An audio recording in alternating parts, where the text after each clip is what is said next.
Hello और आज के इस खास एक्सप्लेनर में आपका स्वागत है। चलिए सीधे मुद्दे पर आते हैं। इनकम टैक्स के पुराने नियम अब बदलने वाले हैं और एक बिल्कुल नया फ्रेमवर्क उनकी जगह ले रहा है। अगर आप सैलरीड हैं या फिर कोई बिजनेस चलाते हैं तो ये जानना आपके लिए बेहद जरूरी है कि ये ऐतिहासिक बदलाव आपकी मेहनत की कमाई पर क्या असर डालने वाला है। आपको बता दूं, 60 साल से भी ज्यादा पुराना जो इनकम टैक्स रूल्स 1962 का ढांचा था ना, वो अब इतिहास बनने जा रहा है। सीबीडीटी ने इसे आईटी एक्ट 2025 के तहत पूरी तरह से रिप्लेस कर दिया है। लेकिन हाँ, एक जरूरी बात, अभी जो फाइनेंशियल ईयर 2025-26 चल रहा है, उसमें आपके पुराने नियम ही लागू रहेंगे। यह नया सिस्टम 1 अप्रैल 2026 से पूरी तरह से एक्शन में आएगा। तो आज की इस चर्चा में हम 5 सबसे जरूरी बदलावों को डिकोड करेंगे जो सीधा आपकी जेब से जुड़े हैं। हम बात करेंगे नए नियमों की टाइमलाइन की, अलाउंसेस में हुए बड़े इजाफे की, पैन कार्ड के नए रूल्स, एचआरए और फॉर्म्स में हुए बदलाव, डिजिटल ट्रांजैक्शंस और आखिर में समझेंगे कि पुरानी और नई टैक्स रिजीम में से कौन सी बेहतर है। चलिए सबसे पहले बात करते हैं इस पूरे बदलाव की टाइमलाइन की। देखिए, ये कंफ्यूजन बिल्कुल नहीं होना चाहिए। फाइनेंशियल ईयर 2025-26 के लिए आपके पुराने नियम ही चलेंगे। असली गेम चेंज होगा 1 अप्रैल 2026 से, जब ये नए नियम लॉन्च होंगे। मतलब साफ है, टैक्स ईयर 26-27 की इनकम पर ये नए नियम पूरी तरह से लागू हो जाएंगे। तो अगर आप एक प्रोफेशनल हैं तो ये डेट्स एकदम क्लियर होनी चाहिए ताकि आप अपनी फाइनेंशियल प्लानिंग सही टाइम पर कर सकें। अब आते हैं उस अपडेट पर जिसका शायद हर सैलरीड प्रोफेशनल को इंतजार रहता है, और वो है भत्तों यानी अलाउंसेस में भारी बढ़ोतरी। अगर आप ओल्ड टैक्स रिजीम चुनते हैं तो आपको अलाउंसेस में एक बहुत ही जबरदस्त उछाल देखने को मिलेगा। जरा सोचिए, बच्चों का एजुकेशन अलाउंस जो पहले सिर्फ 100 रुपये महीना हुआ करता था, वो अब सीधे 3000 रुपये प्रति माह प्रति बच्चा हो गया है। और हॉस्टल अलाउंस, वो 300 रुपये से जंप मारकर सीधे 9000 रुपये महीना हो गया है। ऑफिस के दौरान मिलने वाले खाने यानी मील्स पर भी छूट 50 रुपये से बढ़कर 200 रुपये प्रति मील हो गई है। और जो नॉन कैश गिफ्ट्स होते हैं ना, उन पर छूट की लिमिट 5000 से बढ़ाकर सीधे 15000 रुपये सालाना कर दी गई है। सैलरीड क्लास के लिए ये एक बहुत बड़ी राहत की खबर है।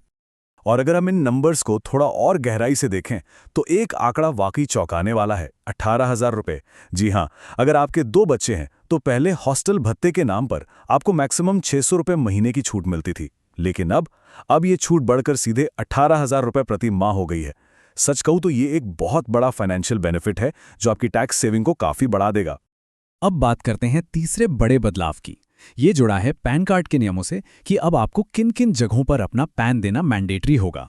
इस बार पैन कोटिंग की लिमिट्स काफ़ी दिलचस्प कर दी गई हैं। जैसे अगर आप कोई मोटर वाहन खरीदते हैं तो 5 लाख रुपए से ऊपर के ट्रांजैक्शन पर पैन देना ज़रूरी होगा। और मज़ेदार बात यह है कि इसमें अब मोटरसाइकिल्स भी शामिल हो गई हैं। होटल या रेस्टोरेंट में बिल पे करने की लिमिट भी 50,000 रुपए से बढ़ा के 1 लाख रुपए कर दी गई है। वहीं प्रॉपर्टी डील्स के मामले में ये लिमिट 10 लाख से बढ़ाकर 20 लाख रुपए हो गई है। और अगर आप कैश डिपॉजिट कर रहे हैं तो अब हर दिन की 50,000 की लिमिट को हटाकर पूरे साल के लिए 10 लाख रुपए की लिमिट तय कर दी गई है। लेकिन यहाँ एक ट्विस्ट भी है। 2026 के इन नए नियमों में ऐसा नहीं है कि हर चीज की लिमिट सिर्फ बढ़ाई ही गई है। बैंक से कैश निकालने यानी कैश विड्रॉल की पुरानी लिमिट जो 20 लाख रुपए थी, उसे अब घटाकर 10 लाख रुपए कर दिया गया है। साफ है कि सरकार कैश ट्रांजैक्शंस को कम करना चाहती है। तो ये नियम पहले से ज्यादा सख्त हुआ है और इसका ध्यान रखना बहुत जरूरी है। चलिए अब बात करते हैं उन लोगों की जो किराए के घरों में रहते हैं और हर साल टैक्स रिटर्न के लंबे चौड़े फॉर्म से जूझते हैं। एचआरए यानी हाउस रेंट अलाउंस का दायरा अब काफी बढ़ गया है। पहले क्या होता था कि 50% एचआरए छूट सिर्फ 4 मेट्रो शहरों को मिलती थी, मुंबई, चेन्नई, दिल्ली और कोलकाता। लेकिन अब इसमें 4 नए शहर जुड़ गए हैं, बेंगलुरु, पुणे, हैदराबाद और अहमदाबाद। तो अगर आप इन प्रमुख टेक हब वाले शहरों में रेंट पर रह रहे हैं तो ओल्ड रिजीम के तहत आप भी पूरी 50% एचआरए छूट का फायदा उठा सकते हैं। इसके अलावा एक और बड़ा बदलाव हुआ है टैक्स फॉर्म्स के नंबर्स में। अब इससे घबराने की बिल्कुल जरूरत नहीं है, बस नाम बदले हैं। जैसे वो अपना जाना माना फॉर्म 16 जो हर सैलरीड इंसान को मिलता है, वो अब फॉर्म 130 कहलाएगा। टीडीएस बचाने के लिए जो हम फॉर्म 15G और 15H भरते थे, उन्हें मिलाकर अब एक सिंगल फॉर्म 121 बना दिया गया है। और आपका फॉर्म 26AS अब फॉर्म 168 के नाम से जाना जाएगा। बस फाइलिंग के वक्त इन नए नंबर्स का ध्यान रखिएगा ताकि कोई कंफ्यूजन ना हो। अब थोड़ा फोकस शिफ्ट करते हैं बिजनेस ओनर्स और डिजिटल ट्रांजैक्शंस की तरफ। व्यापार को डिजिटल बनाने के लिए कई बड़े कदम उठाए गए हैं। प्रॉपर्टी एसएफटी की लिमिट 30 लाख से बढ़ाकर 45 लाख रुपए कर दी गई है। एक और बड़ी बात, प्रोफेशनल्स के लिए अब मैनुअल किताबों की जगह डिजिटल बुक्स मेंटेन करना मैंडेटरी कर दिया गया है। और इन सबसे ऊपर आरबीआई की जो डिजिटल करेंसी है यानी ई-रुपया, उसे अब ऑफिशियली एक वैध पेमेंट मोड मान लिया गया है। ये साफ दिखाता है कि हमारा टैक्स सिस्टम अब पूरी तरह से डिजिटल और फेसलेस होने की तरफ तेजी से बढ़ रहा है। अब आते हैं इस पूरे एक्सप्लेनर के सबसे अहम सवाल पर, पुरानी टैक्स रेजीम बनाम नई टैक्स रेजीम।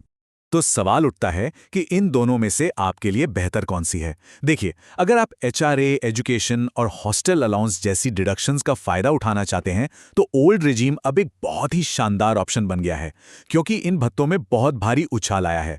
वहीं दूसरी तरफ, अगर आपके पास क्लेम करने के लिए ज्यादा डिडक्शंस नहीं हैं तो न्यू रेजीम आपके लिए बेस्ट रहेगी, क्योंकि वहां टैक्स रेट्स कम हैं। दोनों के अपने अपने फायदे हैं।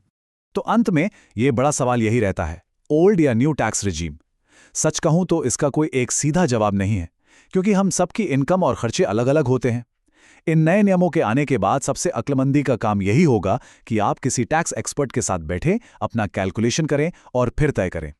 तो आप क्या सोचते हैं, क्या यह नया 2026 वाला ढांचा सच में आपके पैसे बचाएगा, या फिर डिजिटल ट्रैकिंग के इस दौर में खर्चे और सीमित हो जाएंगे? इस एक्सप्लेनर में हमारे साथ जुड़ने के लिए बहुत बहुत शुक्रिया। सीखते रहिए और हाँ, अपनी फाइनेंशियल प्लानिंग स्मार्ट तरीके से करते रहिए।